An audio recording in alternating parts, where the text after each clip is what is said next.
Hello student, पिछले class में हम लोगों ने usages of is am are देखा, मतलब इज एम आर का प्रयोग देखा कि कहाँ कहाँ पर किसके साथ किया जाता है। इस क्लास में भी हम लोग इज एम आर का ही प्रयोग देखेंगे, लेकिन यहाँ पर इज एम आर का प्रयोग कंप्लीट होने के बाद उसका प्रैक्टिस करेंगे। कुछ क्वेश्चंस जिसको मर्ज करके हम लोग देखेंगे कि कैसे ही किसी भी पैराग्राफ को बनाया जा सकता है इज एम आर के द्वारा। ठीक है, तो आज हम लोग यहाँ पर चलते हैं उसी क्रम में थोड़ा सा आगे बढ़ते हुए। अगर आपने पिछला क्लास नहीं देखा है तो आप डिस्क्रिप्शन में लिंक है, क्लिक करके देख सकते हैं। आज हम ये मान चलते हैं आपने पिछला क्लास देखा हुआ है, तभी आपको ये सारी चीजें आज की समझ में आएंगी।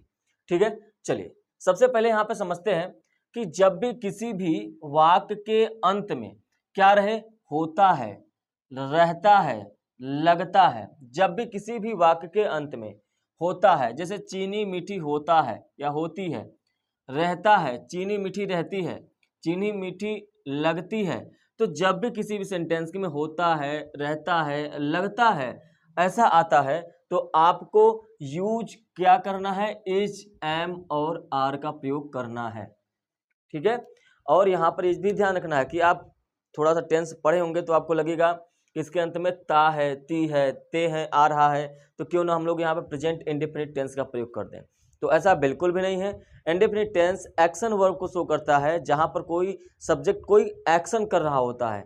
जैसे मैं खाना खाता हूँ तो मैं सब्जेक्ट हो गया और वहाँ पे जो एक्शन कर रहा हूँ खाने का काम कर रहा हूँ, इसलिए वो टेंस होता है। लेकिन यहाँ पर आप क्या देख रहे हैं कि होता है, ये चीनी के स्वभाव को बताया जा रहा है। तो यहाँ पर ये समझना है, जब भी किसी भी सेंटेंस के लास्ट में होता है, रहता है, लगता है आए तो वहां पर इज एम आर का प्रयोग करते हैं। और यह भी ध्यान देना है, वहां पर सेंटेंस में किसी का स्वभाव जरूर पता चलेगा। जैसे दूध लाभदायक होता है, तो यहाँ पे दूध का स्वभाव पता चल रहा है कि वो लाभदायक होता है। तो इसी तरीके से अफर्मेटिव सेंटेंस और नेगेटिव सेंटेंस देखेंगे और इंट्रोगेटिव सेंटेंस इसके बाद एक्सरसाइज करेंगे। तो यहाँ पर किस तरीके से नेगेटिव बनाया जाता है, किस तरीके से इंट्रोगेटिव बनाया जाता है, इसके लिए उम्मीद है कि आप पहले क्लास देख के आए होंगे। ठीक है, चलिए सबसे पहले देखिए यहाँ पे लिखा हुआ है चीनी मीठी होती है। सबसे पहले चीनी के लिए क्या लिखेंगे, शुगर लिखेंगे। आपने चीनी के लिए लिख दिया आपने शुगर। उसके बाद होती है, होती है कि क्या लिखेंगे, होती है के लिए हम लोग क्या लिखेंगे, इज, क्योंकि शुगर सिंगुलर है तो इसके साथ हम लोग क्या लगाएंगे, इज। तो चीनी के लिए हमने क्या लिख दिया, शुगर। होती है के लिए क्या लिख दिया, इज। मीठी, मीठी के लिए क्या लिखेंगे, स्वीट। ये सेंटेंस बन गया, शुगर इज स्वीट। अच्छा, यही सेंटेंस में अगर बोला जाए कि चीनी मीठी लगती है तो भी यही बनेगा, शुगर इज स्वीट। अब यहाँ ध्यान रखना है, चाहे वो होती हो चाहे वो लगती हो, दोनों का जो प्रयोग होगा इसी के अकॉर्डिंग होगा। तो चाहे वो चीनी मीठी होती है या चीनी मीठी लगती है, दोनों का इंग्लिश, दोनों का ट्रांसलेशन शुगर इज स्वीट ही बनेगा। आगे बढ़ते हैं इसी क्रम में। पानी ठंडा होता है, पानी, पानी के लिए क्या करेंगे, वाटर। पानी के लिए क्या करेंगे, वाटर। अब होता है, होता है के लिए वाटर सिंगुलर है तो क्या लगाएंगे, इज। ठंडा के लिए क्या लगाएंगे, कोल्ड। Water is cold. यहां पर आपको यह ध्यान रखना है कि जो भी आप सेंटेंस बना रहे हैं इसमें अगर आप अंडरलाइन करते जाएं, अंडरलाइन करते जाएं तो आपको ये आइडिया लगता रहेगा कि आपका कौन कौन सा शब्द बचा हुआ है। जैसे मैंने पानी के लिए वाटर लिख दिया तो पानी को अंडरलाइन कर दिया, होता है के लिए इज लिख दिया तो इसको अंडरलाइन कर दिया। अब बचा क्या, ठंडा, तो वही मैंने कोल्ड लिख दिया, बस काम कंप्लीट हो गया। ये मैंने पिछली क्लास में ही बताया था। ठीक है, चलिए बच्चे नटखट होते हैं, तो बच्चे क्या करेंगे, चिल्ड्रेन। चिल्ड्रेन होते हैं, अब यहाँ चिल्ड्रेन प्लूरल में है तो क्या लगाएंगे, आर। क्या लगाएंगे, आर। नटखट के लिए क्या लिखेंगे, नॉटी। ठीक है, उम्मीद है कि आपको ये सारी चीजें समझ में आ रही होंगी। आगे है सूर्य गर्म होता है, सूर्य के लिए क्या लिखते हैं, तो आप कहेंगे सन। सन सिंगुलर है तो होता है के लिए क्या लिखेंगे, लिखेंगे इज। और सन अकेला है तो the sun. The sun is, गर्म के लिए क्या लिखेंगे, हॉट। क्या लिखेंगे, हॉट हो जाएगा। द सन इज हॉट, सूर्य गर्म होता है। क्लियर है, तो आप सब में देखिए होता है, होता है, होता है, लगता है, होती है। आगे है दूध लाभदायक होता है, तो दूध के लिए क्या लिखेंगे, तो आप कहेंगे दूध के लिए लिखेंगे मिल्क। दूध के लिए क्या लिखेंगे, मिल्क। अब क्या आया है, होता है, होता है, मिल्क सिंगुलर है तो क्या लिखेंगे, इज। लाभदायक के लिए क्या लिखेंगे, यूजफुल, क्या लिखेंगे, यूजफुल।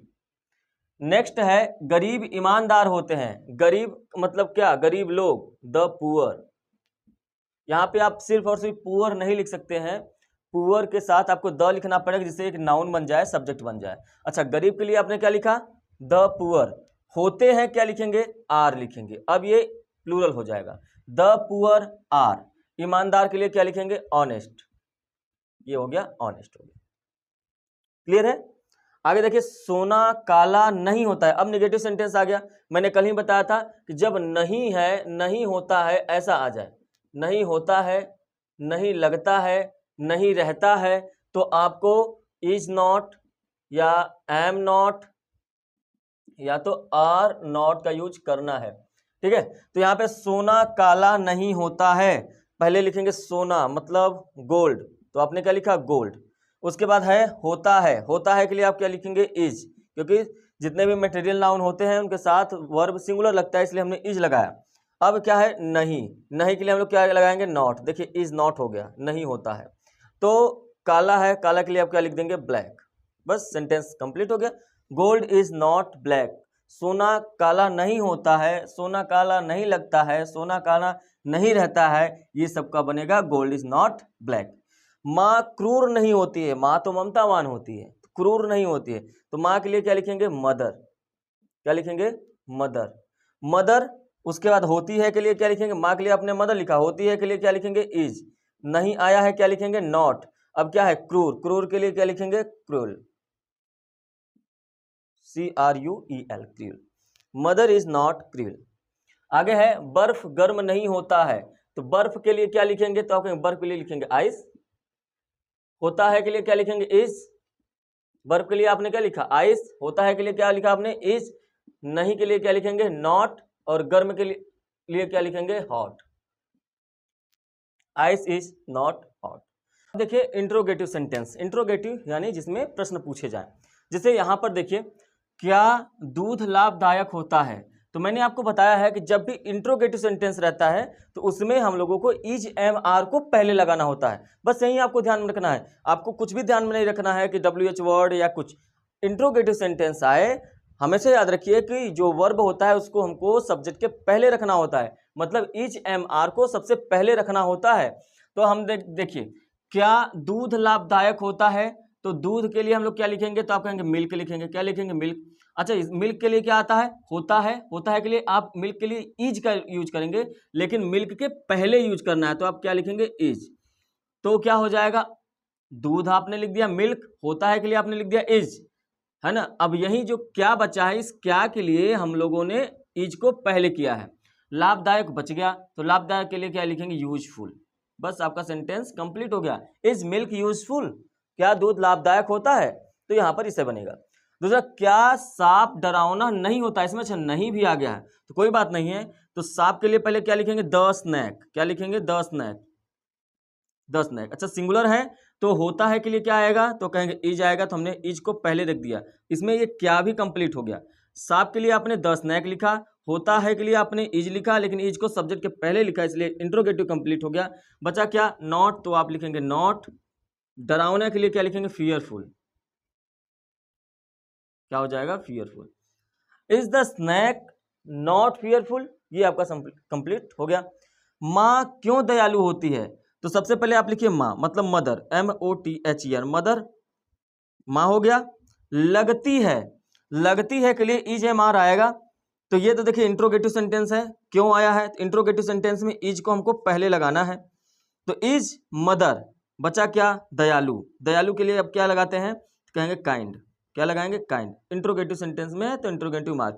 लेकिन अभी एक बच गया क्यों, तो इस क्यों के लिए हम लोग WHY का यूज करेंगे। और यही ध्यान रखना है कि जब भी क्या, क्यों, कब, कैसे अगर ऐसा आ जाए तो इनका जो इंग्लिश लिखना है वो इज से भी पहले, मतलब सबसे पहले लिखना है। अगर ये नहीं आते हैं तो कोई बात नहीं, इज एम आर तो पहले आएगा ही आएगा। लेकिन अगर कभी भी क्या, क्यों, कब, कैसे आ ही गया तो WH वर्ड को सबसे पहले लिख दीजिए, बस इतना काम कंप्लीट हो जाएगा। आगे बढ़ते हैं। जैसे यहाँ पे है भारतीय किसान, तो सबसे पहले भारतीय किसान के लिए क्या लिखेंगे, इंडियन फार्मर्स,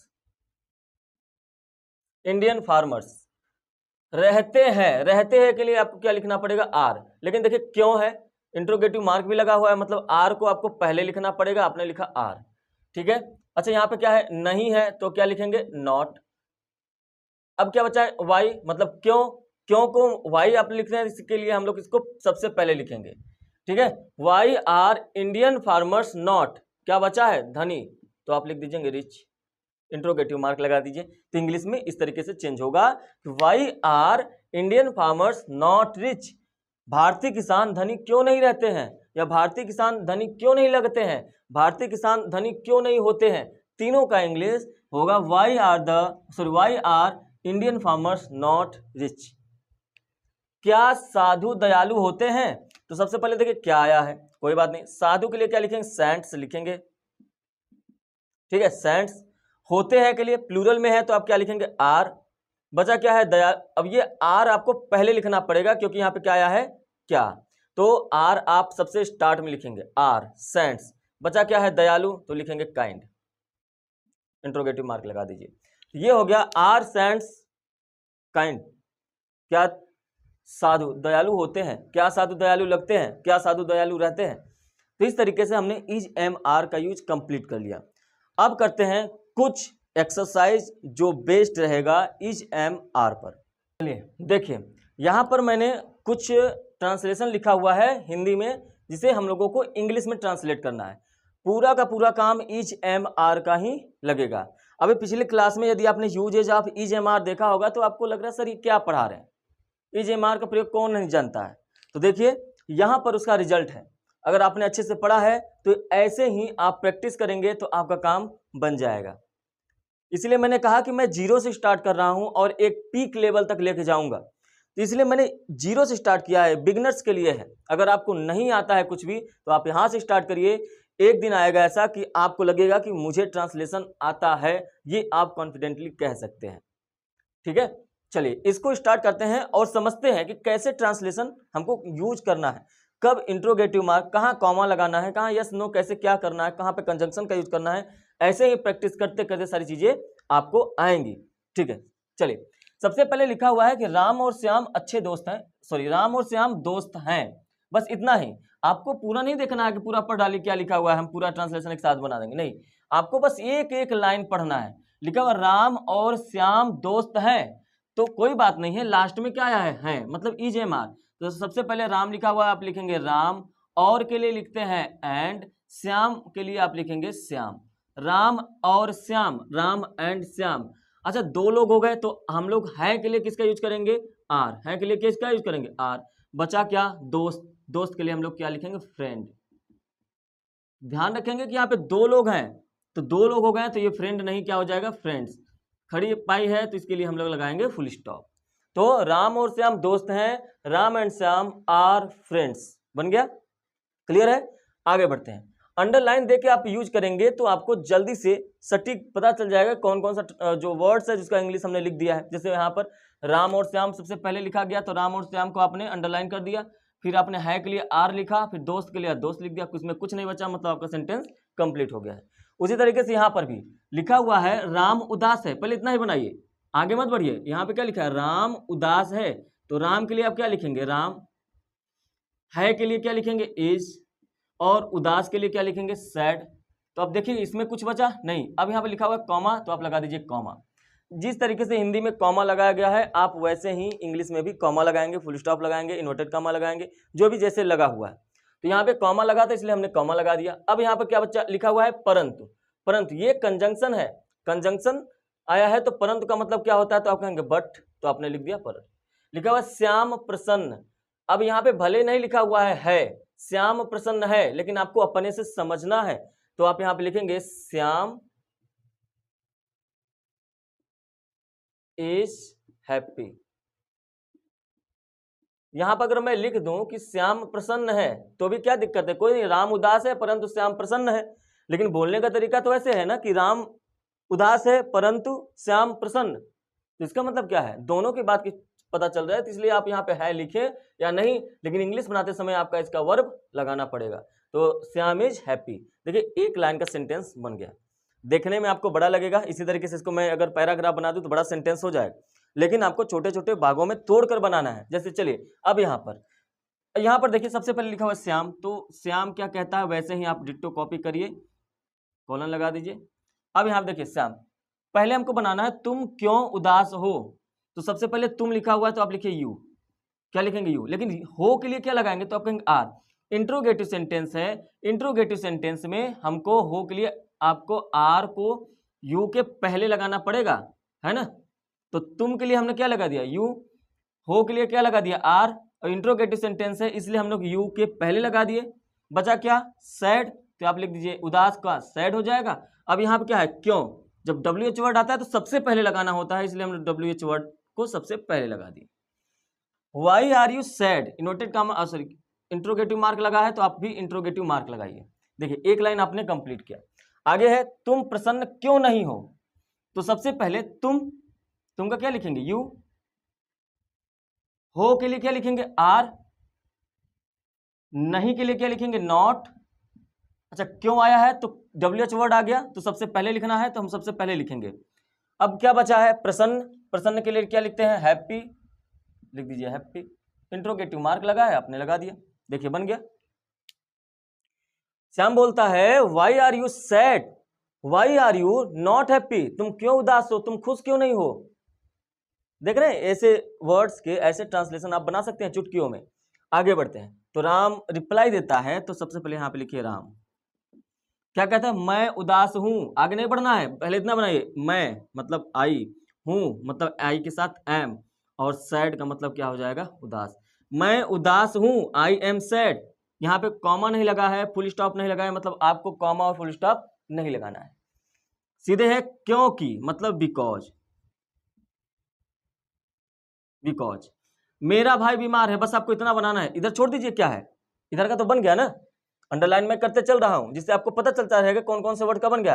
अब इधर का तो बन गया, हमको नहीं लेना देना है। लिखा हुआ है मेरा भाई, लिखिए माई ब्रदर, मेरा भाई माई ब्रदर है, तो मेरा भाई सिंगुलर है ना, तो इज है के लिए इज आ गया। बचा क्या बीमार, तो आप लिख दीजिए इल। देखिए श्याम ने कहा why are you sad, why are you not happy, तो राम कहता है I am sad because my brother is ill, मैं बीमार हूं, मैं उदास हूं क्योंकि मेरा भाई बीमार है। आगे बढ़ते हैं, श्याम फिर कहता है, श्याम कह रहा है कि तुम्हारा भाई क्यों बीमार है, तो तुम्हारा भाई सबसे पहले ये लिखिए योर ब्रदर, तुम्हारा भाई योर ब्रदर, है ना, ये सिंगुलर है के लिए क्या लगाएंगे, तो है के लिए हम लोग लगाएंगे इज, तो आपने यहां पे लगा दिया इज। बीमार है तो बीमार के लिए क्या लिखाएंगे इल। बचा क्या है क्यों, तो क्यों को हम लोग WH वर्ड है तो इसलिए सबसे पहले लगाएंगे, तो क्या हो जाएगा वाई इज योर ब्रदर इल, तुम्हारा भाई क्यों बीमार है, इंट्रोगेटिव मार्क।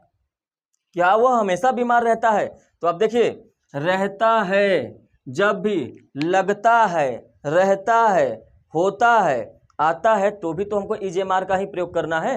जब EJMR का प्रयोग करना है तो कर डालिए। सबसे पहले लिखा हुआ क्या, कोई बात नहीं, ही के लिए हम ही, वह के लिए क्या लिखेंगे ही, रहता है के लिए क्या लिखेंगे इज, लेकिन इज कहां पर आएगा क्योंकि इंट्रोगेटिव सेंटेंस है, तो इज जो आएगा वो पहले आएगा।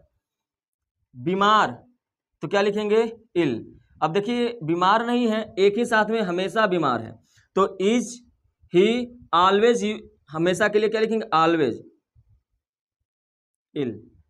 अब यहां पर आपको यह समझना है, देखिए कि यहां पर क्योंकि आया तो मैंने बिकॉज लिख दिया, ठीक है, यहां पर हमेशा आया तो हमने ऑलवेज लिख दिया। तो ये जो छोटे छोटे वर्ड्स हैं ये आपके माइंड में क्लिक होने चाहिए। अब जब ये दोबारा आएंगे, मान लीजिए नहीं पता था आपको ऑलवेज का मतलब हमेशा, हालांकि पता है लेकिन मान लीजिए नहीं पता है, तो अब तो पता हो गया, अब आएगा तो अब कर लेंगे ना, तो इसलिए छोटी छोटी चीजें हैं, आप इसको ध्यान रखिए। तो श्याम कहता है why is your brother ill, is he always ill, क्या वो हमेशा बीमार रहता है। तो उम्मीद है कि यहाँ तक समझ में होगा। लास्ट लाइन पे चलते हैं। राम कहता है, राम रिप्लाई देता है, क्या देता है कि हाँ, तो देखिए हाँ लिखा हुआ है मतलब यस, तो आप यस, कामा लगा हुआ है ना, यहाँ पे देखिए कामा लगा हुआ तो आप भी कामा लगा दीजिए। वह अस्वस्थ और कमजोर है, पहले आप लिखिए वह मतलब ही, क्या लिख दिया आपने ही, है के लिए क्या लिखेंगे? इज। क्या लिखा हुआ? अस्वस्थ और कमजोर। अस्वस्थ मतलब अनहेल्दी, अनहेल्दी। और के लिए क्या लिखेंगे? एंड। कमजोर, कमजोर के लिए क्या लिखेंगे? वीक। और full stop. Yes, he is unhealthy and weak. वह अस्वस्थ है और कमजोर भी है। फिर फुल स्टॉप आपने दिया, फिर लिखा वह मजबूत नहीं है। वह के लिए क्या लिखेंगे? ही। है के लिए क्या लिखेंगे? इज। नहीं के लिए क्या लिखेंगे? नॉट। और ये स्ट्रांग हो जाएगा। देखा कितना आसान है ट्रांसलेशन बनाना। तो ये रहा आपका इज एम आर का प्रयोग। मैंने एक्सरसाइज भी करा दिया। उम्मीद है कि आपको अब इज एम आर से कोई भी प्रॉब्लम नहीं होने वाली है। तो 2 क्लास हैं, दोनों क्लास को अच्छे से देख लीजिए। इसके बाद हम लोग चलेंगे यूजेज ऑफ वॉज और वर। वॉज और वर, ठीक है। अगर आपको यहाँ तक ये क्लास अच्छा लगा हो तो आपसे लाइक करें, शेयर करें, और चैनल पे पहली बार हैं तो जरूर से जरूर सब्सक्राइब करें। मिलेंगे नेक्स्ट क्लास में। Thank you, have a nice day.